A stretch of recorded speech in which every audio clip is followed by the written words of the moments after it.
Ada orang pernah tanya sama saya begini, Pak, tolong jelaskan pada saya Tritunggal. Kalau saya mengerti, saya akan jadi Kristen. Saya bilang nggak bisa. Kenapa? Karena orang hanya bisa mengerti kalau Roh Kudus mencerahkan dia. Tapi Roh Kudus baru diberikan orang kalau orangnya orang percaya. Jadi kalau dia percaya, dia akan diberikan Roh Kudus. Kalau Roh Kudus diberikan pada dia, maka pikirannya dicerahkan. Waktu dia baca kitab suci, dia mengerti. Tanpa Roh Kudus tidak bisa. Jadi kamu harus punya Roh Kudus, baru saya jelaskan. Bagaimana cara kamu punya Roh Kudus? Kamu harus percaya Yesus dulu. Baru saya jelaskan. Nanti kamu mengerti. Ya kan? Itu. Jadi memang sulit. Demi kepentingan berapologia tentu bisa. Kita bisa menunjukkan di sana bahwa tidak ada kontradiksi sama sekali. Ya, di antara karena kita bilang Allah itu Esa, tapi 3 pribadi. Dibilang Yesus itu Tuhan, tiba-tiba ada Allah. Nah, itu saya bingung tuh. Lah, Tuhan saya percaya Esa nih. Terus ada Yesus, ada Allah. Loh, ini saya makin bingung. Ini yang Tuhan siapa nih? Saya lupa nama ayatnya. Tapi saya ingat tulisannya. Ada tulisan kayak gini. Yesus bilang gini. Kalau barang siapa yang mengikuti saya, terus dia merelakan hartanya, tanahnya, suaminya, anak-anaknya, saudaranya, saudara perempuan, saudara wanita. Nah, dia bilang gini, akan diberikan 100 kali lipat dan diberikan hidup yang kekal. Nah, di Inggrisnya itu ada istri. Oh, beda lagi ya? Di Indonesia ya istrinya kemana? Hilang. Ya. Lu orang Islam nyembah batu, ya kan? Ya. Terus itu banyak kan? Terus saya bilang, coba sini tampilin ayatnya. Sebenarnya mereka nggak bisa tampilin ayat itu, ya kan? Kayak paling mereka cuma bilang, coba lu tonton tuh video Ustadz. Bilangnya kalau Hajar Aswad bisa hapus dosa. Terus saya pelajari lagi lah. Terus saya baca Al-Quran, saya baca hadis. Ya ampun, ya Allah, gampang banget jawabnya. Ya kan? Saya cuma bilang gini, di hadis, bla bla bla, ya kan saya lupa hadis berapa. Saya cuma bilang, di sini jelas nih Nabi Muhammad bilang begini, adanya Hajar Aswad itu tidak menguntungkan untuk manusia di sini dan juga tidak membuat kerugian. Jadi batunya nggak ada itunya lah, nggak ada faedah. Nah, dalam hadis Umar bin Khattab juga bilang gitu.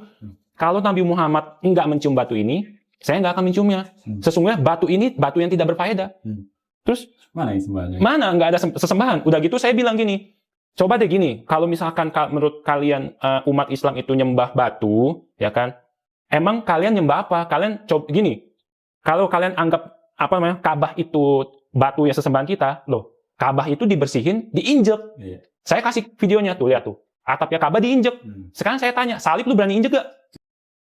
Tentunya kita sudah mendengarkan bagaimana cuplikan videonya. Banyaknya umat muslim bertanya kepada para pendeta tentang Tritunggal.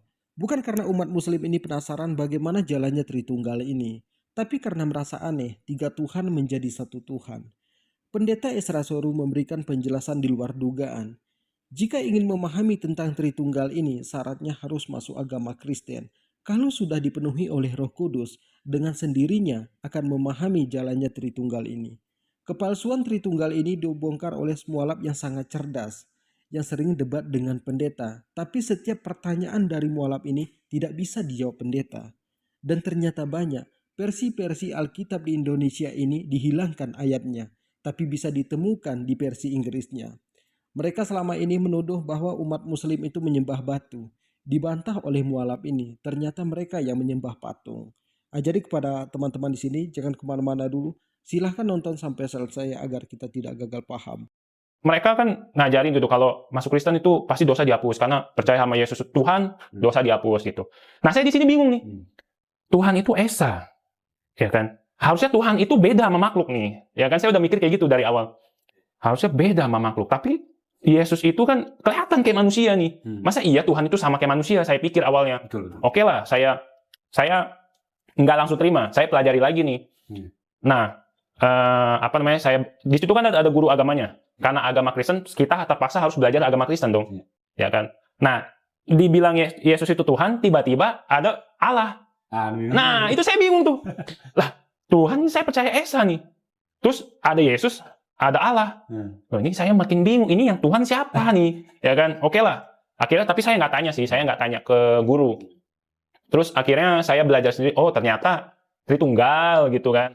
Nah, akhirnya saya pelajari tuh Bible yang Sinaiticus. Ternyata, banyak banget ayat yang nggak ada, jadi ada. Yang ada, nggak ada. Nah, ini di sini saya udah agak curiga. Kok begini ya?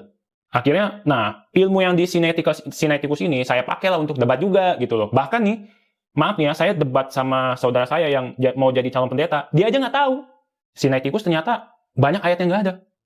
Nah, saya juga bingung kok bisa kayak gitu, calon pendeta. Tapi nggak tahu. Masa nggak belajar soal itu gitu loh. Gitu. Nah, yang pertama kali, versi Bible satu, terjemahannya beda-beda.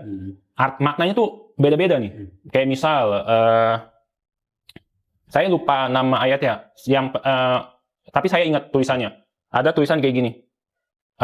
Yesus bilang gini, kalau barang siapa yang mengikuti saya, terus dia merelakan hartanya, tanahnya, suaminya, anak-anaknya, saudaranya, saudara perempuan, saudara wanita. Nah, dia bilang gini, akan diberikan 100 kali lipat dan diberikan hidup yang kekal. Nah, di Inggrisnya itu ada istri. Oh, beda lagi ya? Di Indonesia istrinya kemana? Hilang. Itu saya bingung tuh. Nah, itu juga yang menjadi pointing para orang Kristen ini menghina Islam. Kalau katanya di Islam tuh mau masuk Islam tuh karena mikirin 72 bidadari ya.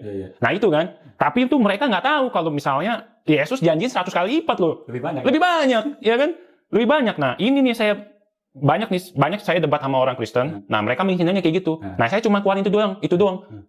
Loh, Yesus tuh janjiin 100 kali lipat loh. Mereka bilang, mana ayatnya? Ya, saya kasih lah yang Inggris. Tuh ada.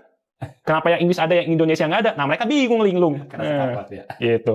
Pas saya debat itu ya, lucunya, saya kan anonim ya. Akun saya tuh anonim. Mereka kira tuh setiap yang debat sama orang Kristen itu pasti Islam. Itu pasti. Padahal mereka lupa. Mereka menyiarkan agama itu ketok-ketok ke semua agama. Kan nggak boleh dong kalau kita bertanya kan.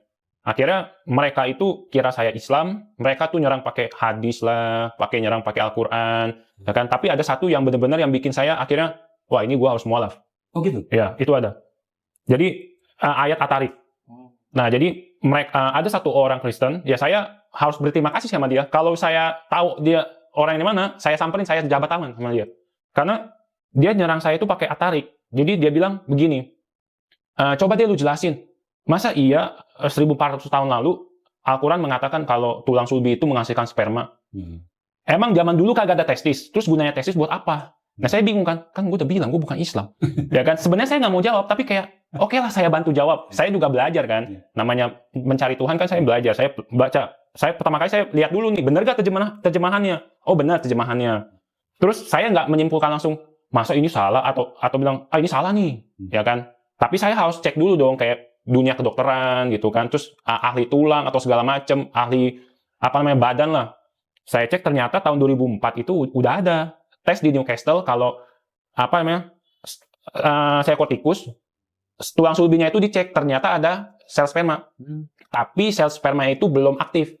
Nah, nggak tahu gimana caranya mereka aktifin, mereka suntik ke sel telur tikus jadi anak tikus.